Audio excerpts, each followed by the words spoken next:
my nebudeme produkovať menej odpadov. Nedostanete bezodpadovú spoločnosť, to je môj názor. Nedostanete v dohľadnej dobe niekoľkých generácií, nie.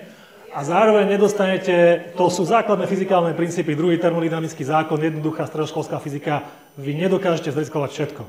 A do nekonečna.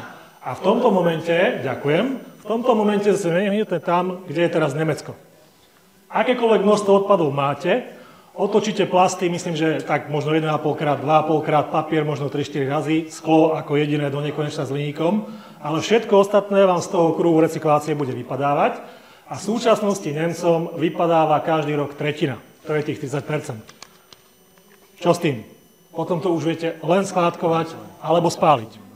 A my sa potrebujeme dostať tam. Keď budeme tam, tak potom sa môžeme baviť o tom, ako sa dostať ďalej, a lepšie a s lepšou technológiou a možno raz sa tie zevá všetky zavrú, lebo budem mať, áno, prepáčte, trošku mi to kolíše, netuším podľa akého kľúča, teraz zase dobre, ale my tie zevá nevyhnutne potrebujeme.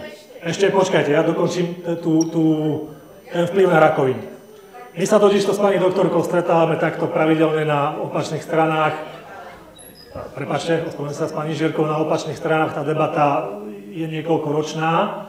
A trúfam si povedať, a dali sme si, je tam asi 30 strán prehľadov odborných štúdií, kolega to robil mesiac, jeden odborných štúdií o vplyve takýchto zariadení na ľudské zdravie. Rakovina, natalita, ja neviem, deformácia plodu a všetky takéto veci.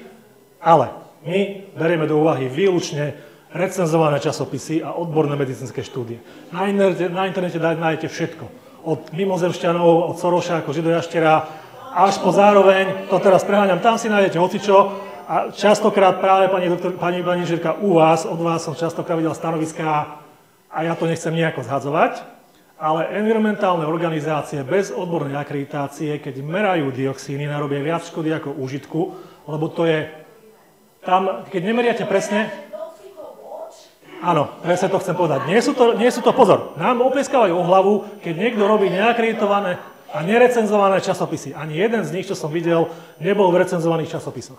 Je tam na 20 strán, opäť môžete si to pozrieť, 20 strán medicínskych štúdií, nie je súkromných spoločností, národných medicínskych ústavov. Robia to Rakúšania, robia to Taliani, robia to Nemci. Sú to 10, 5, 3-ročné sledovania na veľkej populácii.